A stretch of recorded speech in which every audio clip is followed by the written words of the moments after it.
And now shifting our attention to the latest comment that's been made by Israeli Prime Minister Benjamin Netanyahu, who stated that Hezbollah leader Hassan Nasrallah was the main engine of Iran's axis of evil, whose elimination was a necessary step towards shifting the balance of power in the Middle East. Netanyahu also warned that Israel's work is not yet complete and that challenging days lie ahead. He also said that Israel remains committed to the philosophy of, and I quote, if someone rises to kill you, you kill him first, unquote. So that's the big comment coming in from Israel Prime Minister Benjamin Netanyahu on this latest strike carried out by Israel, who's spoken of the intention of Israel and how Israel has a momentum. He says Israel is winning. We're determined to continue striking our enemies, to return our residents to their homes and to return all of our hostages. We do not forget them even for a moment. He says not only has Hezbollah discovered the fact that Nasrallah spoke about us as a spider web, but the entire Middle East has discovered the same. So he's speaking of how this was the need of the hour. He says as long as Nasrallah was alive, he would have quickly rebuilt the capabilities we have taken away from Hezbollah. Listen in. הקם להורגך, השכם להורגו. מדינת ישראל חיסלה אתמול את רב המרצחים חסן נסראללה. סגרנו חשבון עם מי שאחראי לרצח אין ספור ישראלים ואזרחים רבים של מדינות אחרות, כולל מאות אמריקנים ועשרות צרפתים. נסראללה לא היה עוד מחבל, הוא היה המחבל. הוא היה הציר של הציר, המנוע המרכזי של ציר הרשע של איראן. הוא ואנשיו היו אדריכלי התוכנית להשמדת ישראל.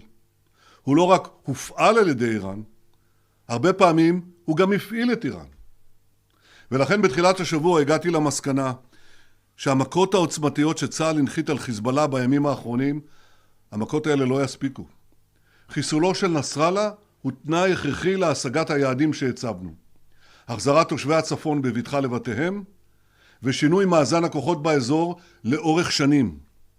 כי כל עוד נסראללה חי, הוא היה משקם במהירות את היכולות שגרענו מחיזבאללה. ולכן נתתי את ההנחיה, ונסראללה כבר לא איתנו. חיסולו מקדם את החזרת תושבינו לבתיהם בצפון, והוא גם מקדם את השבת חטופינו בדרום. ככל שסינואר רואה שחיזבאללה כבר לא יבוא להצילו, כך גדלים הסיכויים להשבת חטופינו.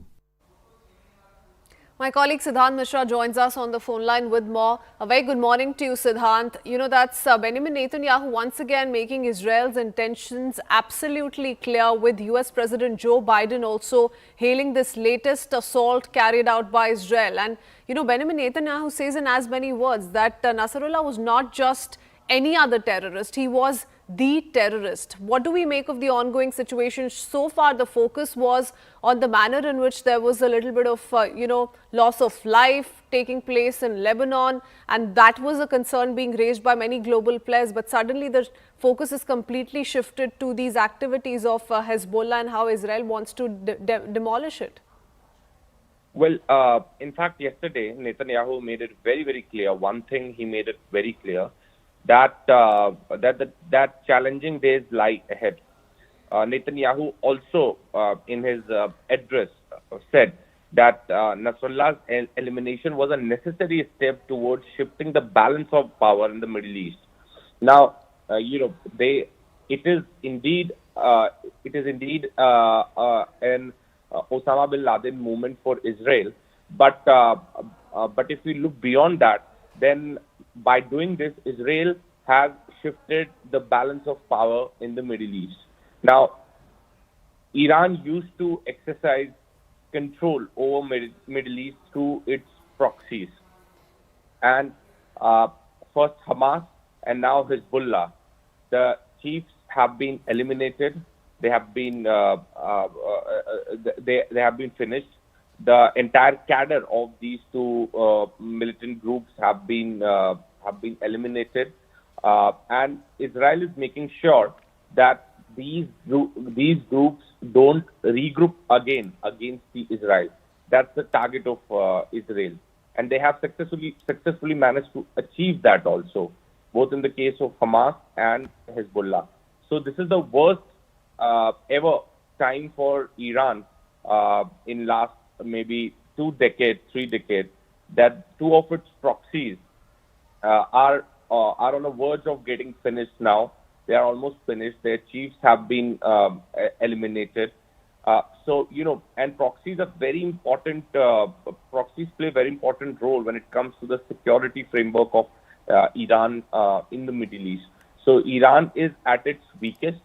There are many, there are many questions that are being raised, and in fact, people are talking about it, whether Iran will retaliate or not.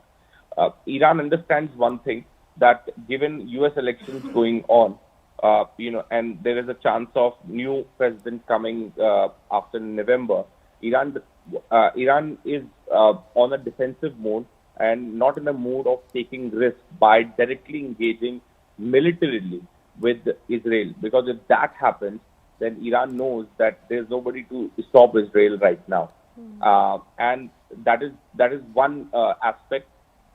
In fact, yesterday, the White House came out with a statement, and in fact, Joe Biden supported the killing of Netanyahu and supported the Israel as well. And Joe Biden says that Hassan Nasrallah and the terrorist group he led were responsible for killing hundreds of Americans over 4 decades.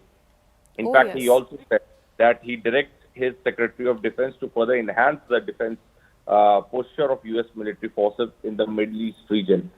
So Biden is backing Netanyahu. That's very clear. America is backing Netanyahu in what they have done and perhaps what they're doing, because Israel is also planning ground invasion in Lebanon.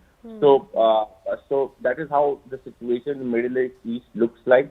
The situation has flared up, but it is very unlikely that Iran will retaliate, given the support that America is extending for Israel. Yes, even though Iran's Supreme Commander has called this a savage act, and we do know about the role that Nasrallah played, in the internal dynamics of the country as well.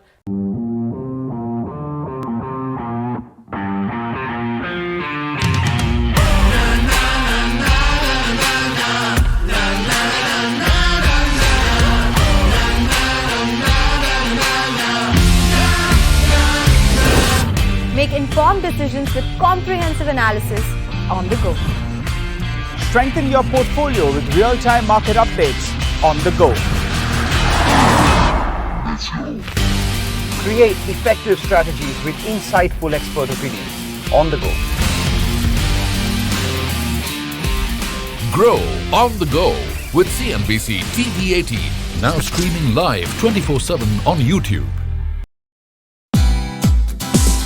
Hey, thank you for watching this on CNBC TV18. Hope you liked it. For more such interesting news and updates, follow CNBC TV18 on all the social media platforms.